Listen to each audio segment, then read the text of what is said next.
my pleasure to welcome so many distinguished guests here to the White House to honor a teacher who epitomizes excellence in education. Enough said. Look, to the business at hand. The 1989, many times before, to give her social studies students a first-hand look at how government really works. But in a more important respect, the journey for this year's winner, Mary Bicouvaris, is using the real world as her classroom, getting her students involved in programs like the Model UN and in political campaigns, and bringing people involved in politics in to speak to her students. And so now I'd like to ask Barbara to bring Mrs. Beck up here and present this award.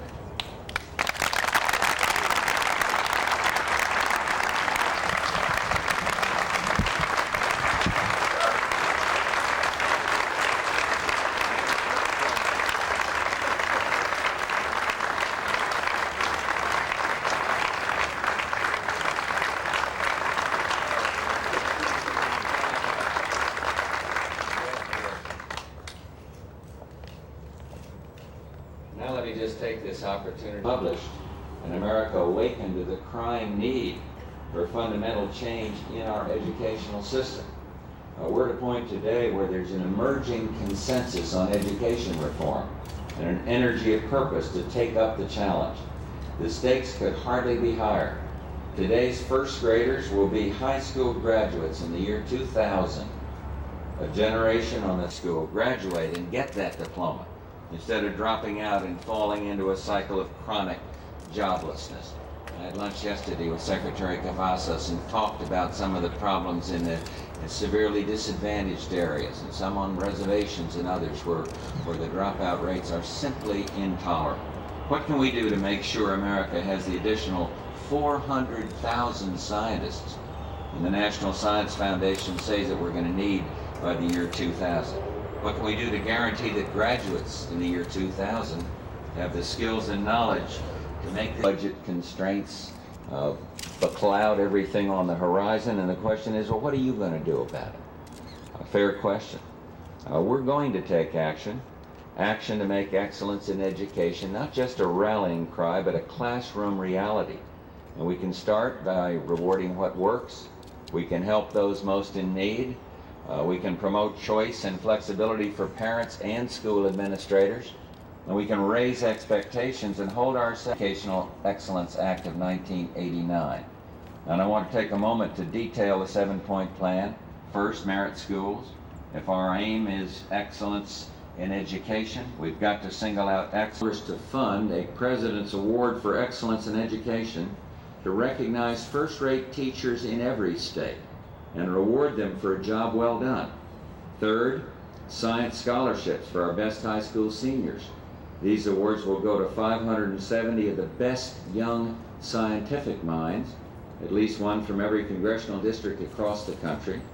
National Science Scholars will receive up to $10,000 a year for 4 years to be used at the schools of their choice. Encouraging excellence means more than rewarding successful schools and teachers and students. Talented teachers and administrators. Not all people who can teach are teachers by training. Whether you're an acclaimed author like Alex Haley or John Updike, who aren't certified to teach the literature courses in which their books are read, or a businessman from Odessa, Texas, anxious to be plagued by the drug problem, and for college-age minority youth. Drug-free schools. This initiative involves funding urban emergency grants to help our hardest-hit school districts rid themselves of drugs. The plain fact is, kids can't succeed in the classroom business in an environment where learning can take place.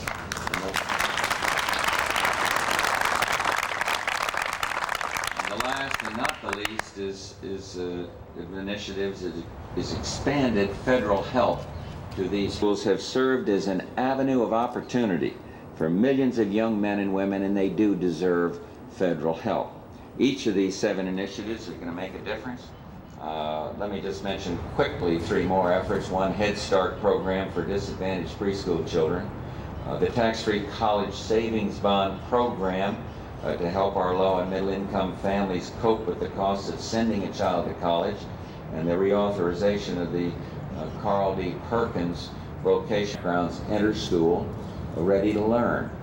I'm pleased to say that the House has moved very swiftly to approve the increase.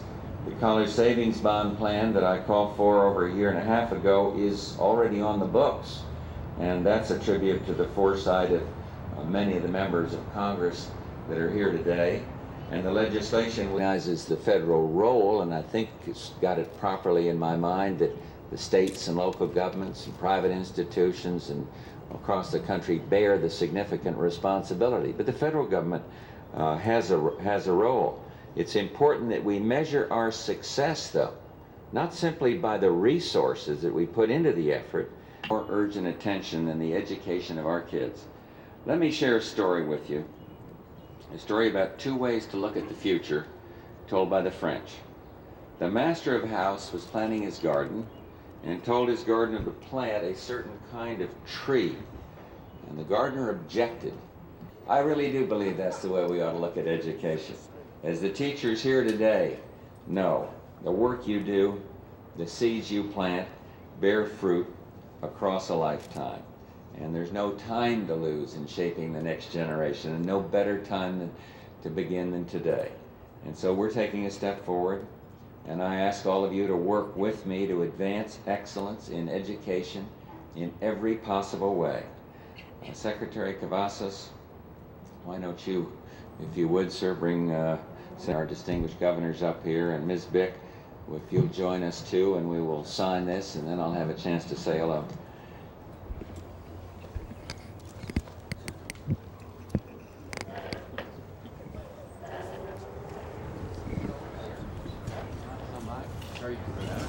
Again, sir, welcome back. I like it. Come every day.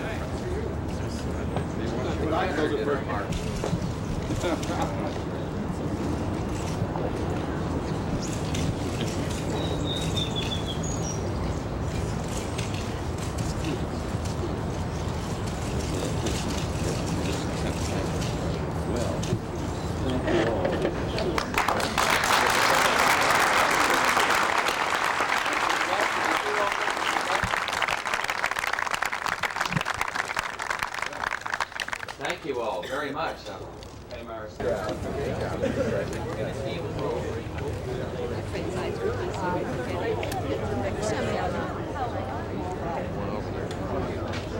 No, that's right. Did you guys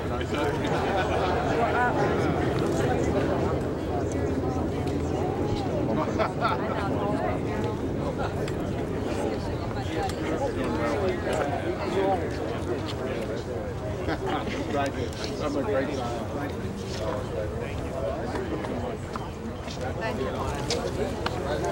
Hey, how are you?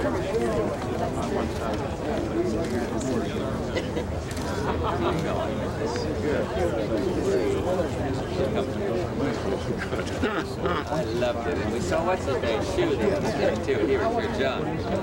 You did a good job too. I'll tell you, I told him in there the other day if anybody wants to learn. Yeah. Strom, good to see you. Thank you. How are you? I know. Glad to see you. What are you doing? I'm over private education. I'm delighted to see you. Oh, that was fun and seeing that beautiful girl, daughter. Hello, Senator. Oh, you're nice. Oh, really? Glad to see you. You the proud husband or the what? Nice to see you. How are you? Well, nice to see you all. How are you? Go to work. Good to see you. Well, nice to see you, sir. We had a nice visit with the community college. So, where are you going? Nice to see you, sir. Did you get it? Oh, great. Well, glad you were here. How are you? You think she deserves it? That's good. See, I know Pete. Now, who's going to be You got it. Thank you. Thank you all. Thank you. Nancy, where are we to go? Let's go